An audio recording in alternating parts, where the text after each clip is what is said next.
Hello guys, welcome back to my channel.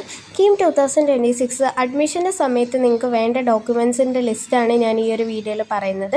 നിങ്ങൾ തീർച്ചയായിട്ടും ഇത്രയും ഡോക്യുമെൻറ്റ്സ് എന്തായാലും റെഡിയാക്കി വെച്ചേക്കേണ്ടതാണ്. സെക്കൻഡ് അലോട്ട്മെൻറ്റിന് ശേഷം നിങ്ങൾക്കൊരു ടൈം പറയും. ആ ടൈമിലാണ് നിങ്ങൾ പോയി അഡ്മിഷൻ എടുക്കേണ്ടത്. അപ്പോൾ ആ ഒരു സമയത്ത് ഈ ഡോക്യുമെൻറ്റ്സൊക്കെ വളരെ അത്യാവശ്യമാണ്. അപ്പം കീം റിലേറ്റഡ് ആയിട്ട് വേണ്ടതാണ് അഡ്മിറ്റ് കാർഡ് വേണം. പിന്നെ അതുപോലെ തന്നെ റാങ്കിൻ്റെ കാർഡ് അല്ലെങ്കിൽ സ്കോർ കാർഡ്.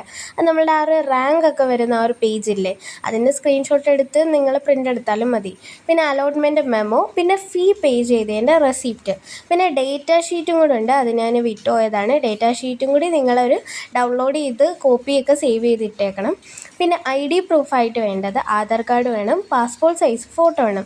അപ്പോൾ ഈ ഒരു പാസ്പോർട്ട് സൈസ് ഫോട്ടോയുടെ കുറച്ചധികം കോപ്പീസ് കരുതുന്നത് നല്ലതാണ്.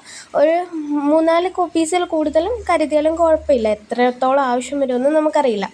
പിന്നെ വേണ്ടതാണ് SSLC സർട്ടിഫിക്കറ്റ്, ഒറിജിനലാണ്. പിന്നെ +2ൻ്റെ സർട്ടിഫിക്കറ്റ് നമുക്കിപ്പോഴേ കിട്ടാൻ ചാൻസ് ഇല്ല. അതുകൊണ്ട് നമുക്ക് +2ൻ്റെ ആ ഒരു മാർക്ക് ലിസ്റ്റ് മതി. പിന്നെ TC, നിങ്ങളുടെ സ്കൂളിൽ നിന്ന് കിട്ടിയ ആ ഒരു TC, കോണ്ടാക്ട് സർട്ടിഫിക്കറ്റ്, അതാണ് CC, അതാണ് നമുക്ക് വേണ്ടത്. പിന്നെ മൈഗ്രേഷൻ സർട്ടിഫിക്കറ്റ് CBSE അതർ സ്റ്റേറ്റിലുള്ളവർക്കൊക്കെയാണ് ഈ ഒരു മൈഗ്രേഷൻ സർട്ടിഫിക്കറ്റ് വേണ്ടത്. പിന്നെ എന്തെങ്കിലും റിസർവേഷന് വേണ്ടിയിട്ട് വേണ്ടതാണ് ഇൻകം സർട്ടിഫിക്കറ്റ്. FW കാറ്റഗറിക്കൊക്കെ എന്തായാലും വേണം ഇൻകം സർട്ടിഫിക്കറ്റ്, എല്ലാവർക്കും വേണ്ടി വരും. പിന്നെ EWSന് അതിൻ്റെ സർട്ടിഫിക്കറ്റ്. OBCക്കാർക്ക് വേണ്ടത് നോൺ ക്രിമിനറി സർട്ടിഫിക്കറ്റ് ആണ്. പിന്നെ നിങ്ങളുടെ കമ്മ്യൂണിറ്റി, കാസ്റ്റ്, എന്തെങ്കിലും ഡിസബിലിറ്റി, സ്പോർട്സ് ക്ലബ്ബ് അങ്ങനെയൊക്കെ ഉണ്ടെങ്കിൽ അതിൻ്റെ സർട്ടിഫിക്കറ്റ് വേണം.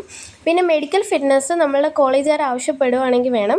ഒട്ടുമിക്ക കോളേജസിലും ആവശ്യപ്പെടുമെന്നാണ് തോന്നുന്നത്. കാര്യം കഴിഞ്ഞ ഇയറിലേക്ക് നമ്മൾ നോക്കുന്ന സമയത്ത് ചില കോളേജസിലൊക്കെ മെഡിക്കൽ ഫിറ്റ്നസ് ചോദിച്ചിട്ടുണ്ട്. പിന്നെ വേണ്ടതാണ് ഗ്യാപ്പ് സർട്ടിഫിക്കറ്റ്. അത് 1 ഇയറൊക്കെ ഗ്യാപ്പ് എടുത്ത് എക്സാം എഴുതിയവർക്ക് വേണ്ടിയിട്ടാണ്. അപ്പോൾ എന്തെങ്കിലും ഡൗട്ട്സ് ഉണ്ടെങ്കിൽ കമൻറ്റ് ചെയ്യുക. ചാനൽ സബ്സ്ക്രൈബ് ചെയ്യാൻ മറക്കല്ലേ, ലൈക്ക് ചെയ്യുക.